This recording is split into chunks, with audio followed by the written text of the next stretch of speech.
about to purchase. So what exactly are those best practices that we talked about? Well, you're going to want to remember to use descriptive keywords to clearly and accurately convey what it is that you're selling. Now remember, you can use up to 80 characters within your title, so make sure to include all relative keywords. Also, think about how a buyer would be searching to find your items. What are the keywords that they would use to find your product? And make sure that those same keywords are within your title. Now, some other best practices, of course, would be to include the item's brand name, artist, manufacturer, or designer. Include item specifics, such as size, color, and model number. Also state exactly what your item is, even if your title ends up repeating the category name. And also, most importantly, remember, use those descriptive keywords. Now, on the other hand, something that can actually end up hurting you guys in search ranking, and then are, of course, best to be avoided, are punctuation marks and asterisks, or any special characters. Also, don't include words like wow, bam, or look, or any of the expletive words like that, as buyers don't really search for those words within their normal search. And also, avoid full capitalization. Now, remember, greater than 80% of all transactions are actually achieved through the buyer's initial search through the main search bar. So having a strong title will actually help your items be placed higher within Best Match. So with that, let's now take another look at some best practices, specifically now for the title's structure. So this slide gives a really good breakdown of how titles should actually be structured to best help take advantage of the search capabilities here on eBay, as well as those other search engines, namely Google, Yahoo, and of course Bing. Now, I would suggest that you just try to take note of the categories that you list within and use this as a rule when actually structuring your titles. Now, as I pointed out, your titles can have up to 80 characters. However, keep in mind, the first 55 should actually be the most relevant and the most searchable terms that you believe your shoppers are going to be using to find your products. Now, the reason that we point this out is specifically because other search engines like Google, Bing, and Yahoo may not actually be using all of those 80 characters that we do. They actually may be limited to just those first 55. So that is why it is so imperative to structure those titles in that 55 character manner, so that your relative keywords are then prioritized. So with that, let's now go ahead and take a look at an example of a listing that is, in my opinion, using some very nice, strong titles. So specifically for that example, let's take a look at this watch. Now, of course, I'd like to call out how professional I think it looks. You'll notice that the title doesn't have any full capitalizations. The keywords are not lowercase, as each word has the first letter capitalized, as you'll see. And you'll also notice that there are no special characters being used, other than, of course, the apostrophe, which is actually being correctly implemented in the word men's. And you'll also notice that all the keywords here are actually relative to this specific watch. Now, I think it's also very important just to take note of this listing, as, again, this is a really good example. So now that we have a better understanding of the importance of titles and, of course, how to structure them, let's now move on to images. So kind of the same question, why is it so important to have a great image? Well, we may have touched on this before, but as you all know, image plays a huge role in your buyer's shopping experience. It is honestly, in most cases, the first thing that your buyer is going to be looking at when they're considering making that purchase. And that's why it's important to make sure that your photo actually helps sell your item and not detract from it. So with that in mind, let's go ahead and take a look at some best practices that you can actually start implementing now for your gallery images. So some best practices for listing photos, of course, include having multiple photos. Now, remember, you guys are actually able to use up to 12 images for every listing, or 12 images for each variation within a specific listing. So take advantage of this, as we, of course, see higher conversion rates on listings that include at least 3 or more images compared to the same item with less. Also, remember to include at least 800 pixels on the photo's longest side. Now, 500 pixels is the bare minimum, but you want to go above that, and you want to stand out against your competition. And one way to achieve that is by having an image that is at least 800 pixels on the longest side. Now, keep in mind that when you actually meet this requirement, it also automatically enables that nifty zoom feature within your listing, so your customers can actually get a nice up-close view, or zoom, I should say, of the item at hand. Now, my personal recommendation for this is to actually try to use an image that's anywhere from 1,000 to 1,400 pixels. Now, the reason I call this out is because this would actually ensure that you have the best image that doesn't then look too large, as those large images can actually have a negative impact on your mobile buyer's experience due to the longer load times that are attached with those larger images.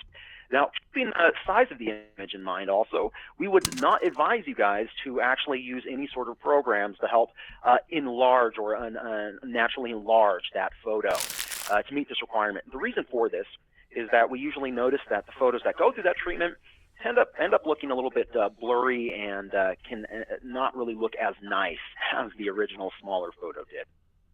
So keep that one in mind. Now, also, show if there are any flaws or blemishes. Now, I think this goes without saying, but your customers are a whole lot more appreciative if you're really just upfront and honest with anything that isn't perfect with the item. And this obviously would help reduce the likelihood of that same item being returned because the buyer was maybe just a little bit surprised with what they got. Also, try to use a white background, specifically a clean and clear white background if you can. Now, of course, the reason we request this is because they are crisp and professional appearance, and also, Google Shopping does prefer those white backgrounds. So in order to help give your listings a better chance to turn up within Google Shopping, you'll want to do your best this requirement whenever you can. Now, of course, on the same note, you're going to want to make sure that those same images are also bright and clear to see. Now, again, this goes without saying, but it can be a little bit hard to sell the item if the picture itself is kind of hard to even tell what it is exactly that you're looking at. Now, of course, things that you're going to want to avoid using, or as some quick examples, would be watermarks and picture graffiti. Now, of course, I want to point out here that watermarks and picture graffiti are actually allowed within eBay's listings. However, the reason we recommend that you avoid this is specifically because it will actually impact your search ranking on outside search engines. Now, the listings that actually feature these within the pictures, we've noticed actually end up being demoted on those outside search engines. So obviously don't lose out on any potential sales because of a watermark or a pretty border. It's really honestly not worth it, I promise. Also, any text that is added after the image was taken, and then also, like we said, borders. And then also on the same line, any clutter or distractions that end up taking the viewer's focus away from the item that is actually being listed. Also, you're going to want to make sure that you at least have permission to use the image that you want to use that, of course, you have not taken yourself. Now, any image that is found within the eBay catalog, they are fair game to use on, of course, brand new and unused items. So as a quick call out, only use those stock photos for those brand new unused items. For all other items or instances, you're going to want to go ahead and upload an actual photo of the item itself. Of course, you're going to want to highlight any sort of imperfections or defects so buyers can understand what it is exactly that they're going to buy. Now, of course, on the same note, when using the catalog to list those used items, remember, try to take those photos of the actual item itself. It really will help out in the end. So I know that was a lot of information, so let's go ahead and let's actually take a look at an example of a listing, or at least some images of a listing right now, to give you guys some better context in regards to what we're talking about. Now, I think it goes without saying that we have all seen, especially on eBay, we've all seen great examples of some great pictures, and unfortunately, those not so great ones. So remember, you're going to want to remember to actually remove those distractions from your photos, and like we said before, help your photo sell the listing itself. So as you guys can see with the example here above, the image on the left is full of distractions all over. And when I was actually first doing this listing, the first things that kind of started to catch my eye were those beautiful, beautiful ferns in the background, the sky, those trees, and then I started to notice that instruction manual, and that kind of led me to understand that this was actually a drill that I was looking at. So I think this also goes to very clearly show the importance that you want to make sure to specifically highlight the item itself and, of course, not your beautiful agricultural work. Now, this second image that we're looking at here is actually from the exact same listing, as you can probably tell from this mound that it's sitting on. And as you probably noticed, the difference with this one is that it is a little bit easier to see, but it's still not necessarily showing the brand of the item, and it's also not showing me the other side, so I can get a full understanding of maybe a full 360 view of what this item looks like. Now, on the contrary, you'll notice that the image on the right, like we recommended, is clean, clear, and on a bright white background, and very easily shows what it is that you are buying. So I also have another example that I want to show you guys right now that is actually fully taking advantage of the 12 images that we talked about earlier.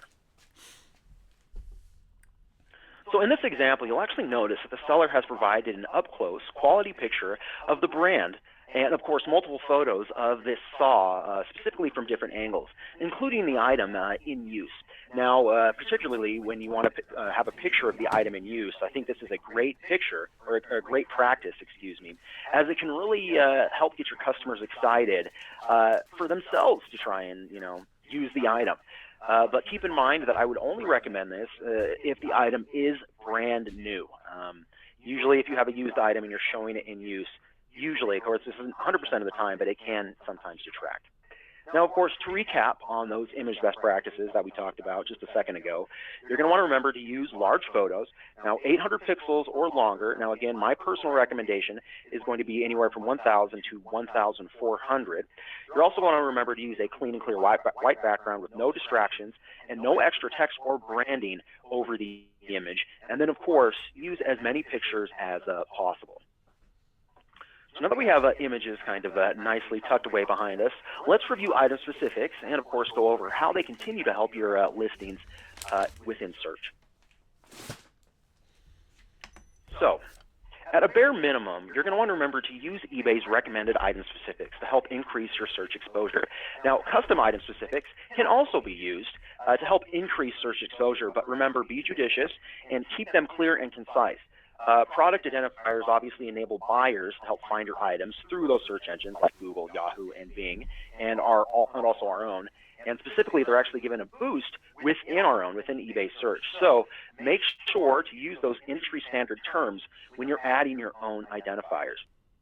Now, when you select an item from the catalog, be sure that it is an exact match with what it is that you are selling, so you don't unintentionally mislead your buyers. Now, if your item is used or refurbished, remember to describe that condition and use the listing description area to notate any wear or flaws that you feel your buyer would be keen on understanding.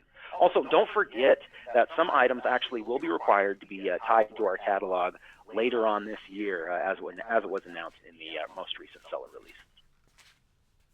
Now, with that, I bet you're wondering what exactly some best practices for item specifics are.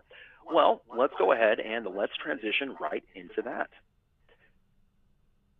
So, remember, like we covered before, you're going to want to include the item's brand, MPN, and GTIN, along with any other item specifics such as size and color anytime you list on eBay. Now, along with some other announcements from the most recent seller update, we are again providing or requiring you to provide at least some of this information for certain items. And again, those certain items will be tied to our catalog. Now, not every category, requires product identifiers yet. However, as we're continuing to move further into 2018, you'll probably notice that more and more categories are going to be requiring this data. So to make it a little bit easier for you guys, and of course to stay ahead of the curve, and to keep your listings as relevant as possible on eBay and against their competition and those other search engines, it's honestly going to be a best practice to include pretty much all relevant product identifiers that you believe whenever you are able to do so. Now, of course, just as a quick refresher, let's take another look at a seller who has listed with more than what they were required to, specifically in regards to item specifics. So for this example here, you can see that the seller provided new as their notes for the item condition, as well as provided specific details about that particular saw. This is the same saw from those pictures that we saw earlier. Now, all of these terms are searchable and are keywords a buyer could be using to find their listing. Now, as you'll see, the required product identifiers are all in place. This includes the brand, the UPC, and the MPN like we talked about. Now, and they've also gone ahead and actually included other identifiers that anyone looking for this type of item would probably find extremely useful. So you'll notice the battery amp hours, the battery type, the arbor size, the weight, and then even a few others, as you guys can see. Now, this is where we want to make sure to take the time that you're listing any and all relevant product identifiers within your listing. So now that we have product identifiers also neatly tucked behind us, let's now move on to descriptions and how they can actually end up helping you even further. So the description is your opportunity to provide buyers with more information about your item. So be sure to use complete sentences with correct spelling and, of course, correct grammar. However, remember to be short and concise with your description as well, as listings that are more than one page long, we find tend to turn off customers, as it can sometimes be just too much information to go over and kind of seem a little bit overwhelming. Now, I would, of course, recommend avoid using any flashy icons, images, or content, because as I'm sure you're all very aware, we've made it so that active content will no longer be rendered. So it's simply a best practice to go ahead and avoid this altogether now. So with that, let's now take a look at how specifically removing some content from your description can actually further help your listings perform at a higher level, as well as go over some best practices. Now, there are, of course, some things that should not necessarily be included within your listing's description. So these include any extra photos or photos at all, as these should be necessarily just housed in your gallery section that we talked about earlier. You should also avoid having your payment, shipping, and return policy within your description, as we do have dedicated fields specifically for that as well. Your description should only really contain relative information that didn't really work out in the title or within the item specific, or again, any information that you think is very imperative for your buyers to know. So now, let's say we're at the point where your shopper has gone ahead and clicked into the listing, and they're now reading into your description. So right now, this is actually one of the most difficult aspects of said transaction. So you don't want to give your shoppers a reason to go ahead and hit that back button. And one reason that we've actually found, a very large reason that we found that they do that, are confusing return policies, or more importantly, a restocking fee. Now, as a shopper, seeing a restocking fee can honestly be a huge, and I mean a huge deterrent. So don't lose out on any sales because of the off chance that the item may be returned. Also, don't embed pictures in your description like we talked about. Instead, utilize those 12 free gallery images to appeal to those buyers and, of course, decrease those load times and increase your item relevancy within search. Now, just to give you guys a quick example of how extremely impactful it can be to not have your images housed in your descriptions, I was recently working with an account that had their mobile sales at 30% versus 70% that you guys can see in this example. What this actually means is that their customers specifically were making purchases from their mobile listings about 30% of the time, in conjunction to about 70% of the time that they had with their desktop experience. Now, of course, the reason why this is so important is because it helps us identify if maybe there's something going on with their mobile experience that's maybe causing buyers to not necessarily purchase from their device. So I worked hard with them to go ahead and remove all of those gallery images that they actually had housed within their description, and to only use that gallery image section for those photos. So we waited about 2 months just to kind of see the impact that this had on their overall year-to-date metrics, and this is what we noticed.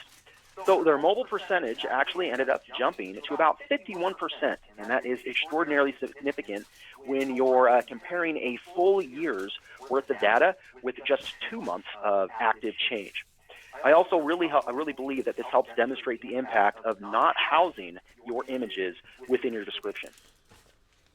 Now, I would also like to point out here, of course, that listings that are optimized for the mobile experience are also optimized for regular browsers. So keep in mind that eBay generated about $33 billion with mobile devices. So it's simply a best practice to ensure that you are fully optimized for not only the desktop experience, but of course the mobile as well. So make sure that your business policies, including your return policy, are clear and easy to understand for buyers. Now, of course, the best practice would be to avoid putting a return, shipping, and payment policies, again, within your description, as once more, we do have specific areas to house that information.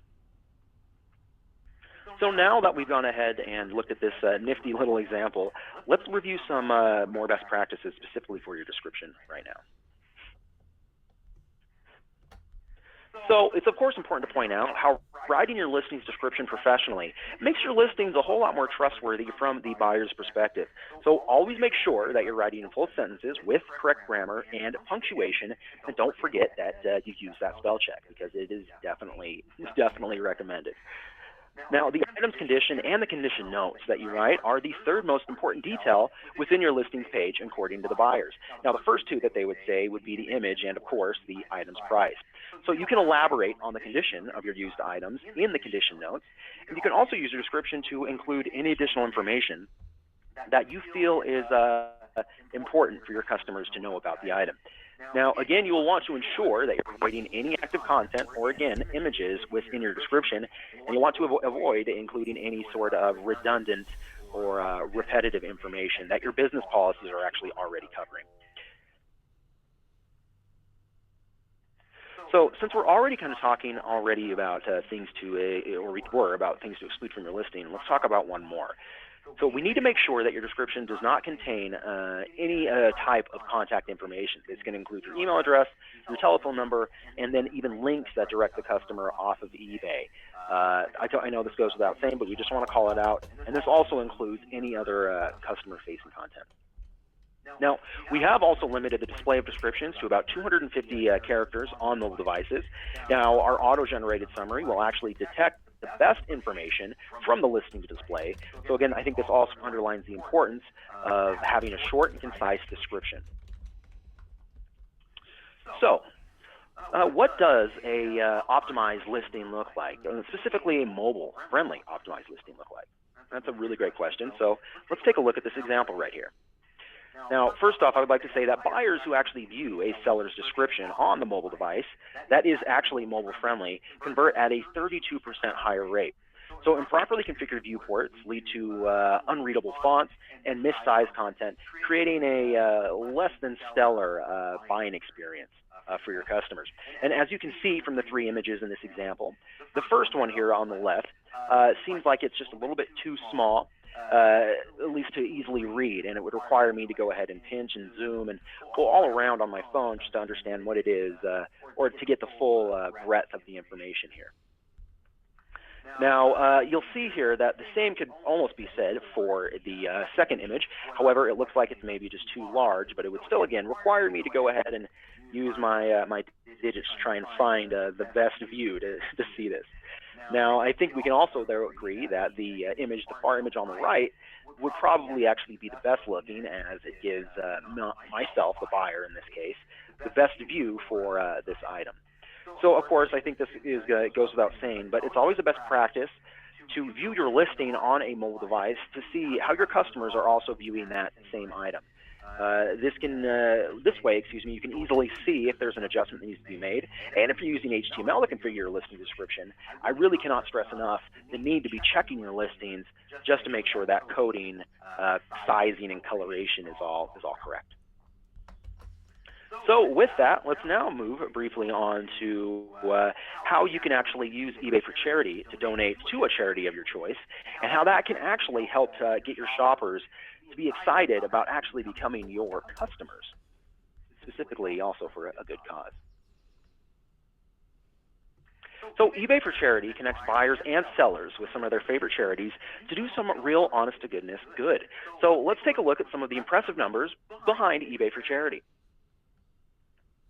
So holistically, we have raised about $725 million globally with eBay for Charity.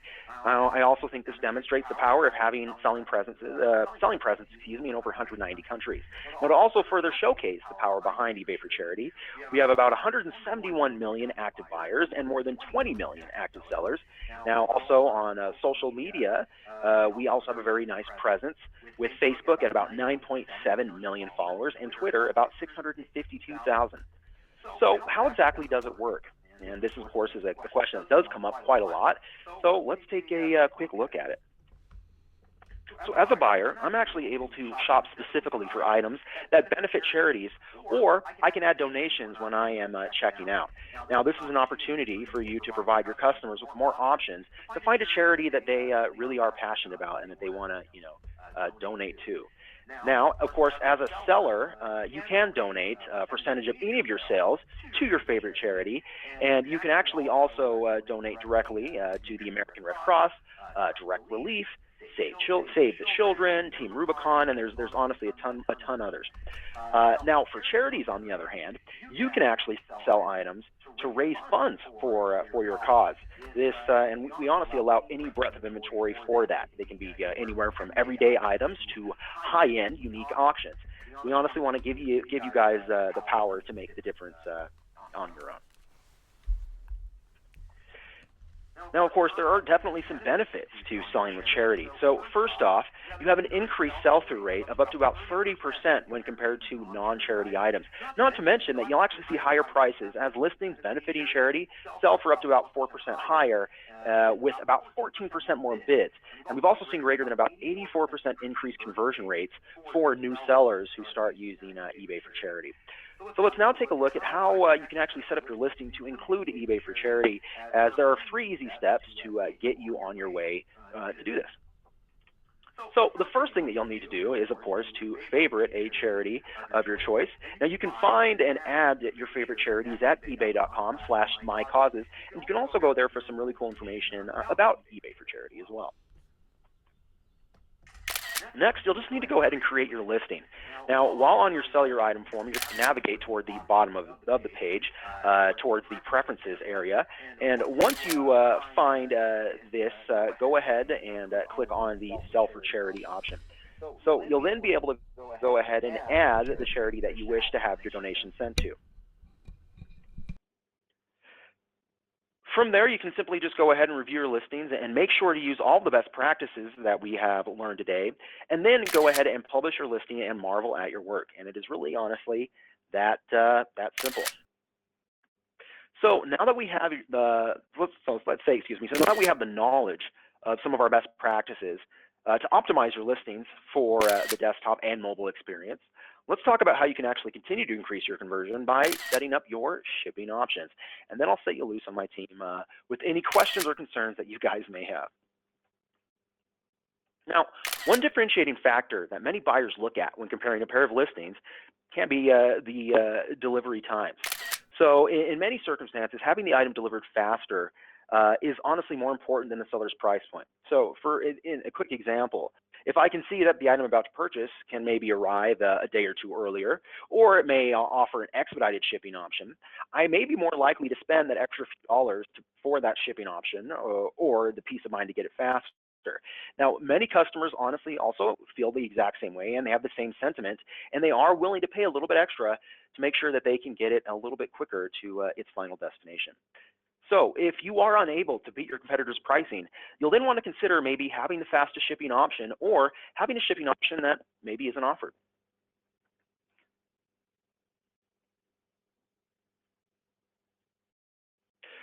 So I would like to address one of the most significant shipping best practices, if not the greatest best practice for shipping. And this one, as I'm sure you all know, cannot be stressed enough, and this is to offer free shipping. Now, if you have the ability to bake the cost of shipping into your price point, please do it. You're going to want to just try and make sure that you're offering free shipping. Now, the reason for this, of course, is that your items will appear higher in the search results, and your listings will honestly be less likely to be filtered out of search, as a majority of the buyers actually filter to only show free shipping. Free shipping really is a big deal. So the example that you're actually seeing here on the screen is just a generic search for a camera that we did. Now, this resulted in nearly all of the highest listings having free shipping, as the red arrows are indicating. Now, you'll also notice on the left-hand refinement option, your customer, again, like we talked about, can filter out any listings that charge any sort of shipping and handling. Now, many buyers will do this, such as myself, and this can actually also severely impact your ability to maintain visible if you're being filtered out of search right out of the get-go. Now, of course, just as a quick call out when you guys are setting up your listings, you want to make sure that that free shipping radial button is selected instead of having a cost of $0.00 for free shipping. Now, the reason for this, of course, is that once you have that little free shipping box checked that you can see here, that is the only time when your listings will be recognized as free shipping. specifically in regards to those left-hand refinements that we saw on the last slide. So I know that we've gone over a lot of information here today, and I'm sure you're kind of wondering what are my next steps and how do I use all this? That's a really good question. So you're going to want to first off make sure that you make use of the tools that are available to you guys within the Seller Hub. Now you can of course view your underperforming listings in the Seller Hub, and you can get listing recommendations on how to improve them. Now I'm always a huge advocate of this, but as a side note, I would highly recommend that all of my merchants, including yourselves, enroll in the Seller Hub, as of course you have direct access to marketing tools and growth tools that you don't have on the normal vanilla site, as we call it. Now you can of course enroll in the Seller Hub by going to ebay.com/sellerhub, and this link will also be shared in the handout and of course at the conclusion of the event. Now, after you've gone ahead and identified an item that you would like to work on, shop for it like you are the customer, like you're looking for it. After the initial search, use those filters on the left-hand navigation that we talked about before to attempt to filter out or to attempt to find your item. This will, of course, help determine if you have the correct keywords in place, if you have the correct category it's supposed to be listed in, or even if your pricing is competitive enough, I should say. Also, of course, consider recommendations that are provided within the Seller Hub report for specific item improvements. So with that, I would like to thank you all so very much for sticking with me here till the end. And with that, this concludes the listing optimization web event. Now, of course, we've been asked just a few times to show you guys a list of all of our available webinar topics, so I just want to highlight these here for a moment. As you all can see, we have several topics here that you can use, which range all the way from seller performance standards to promotion and marketing tools. Now, these, of course, are all designed and built specifically for you guys, so that way you guys can be, better prepared to do what you guys do best, and that's being amazing eBay sellers.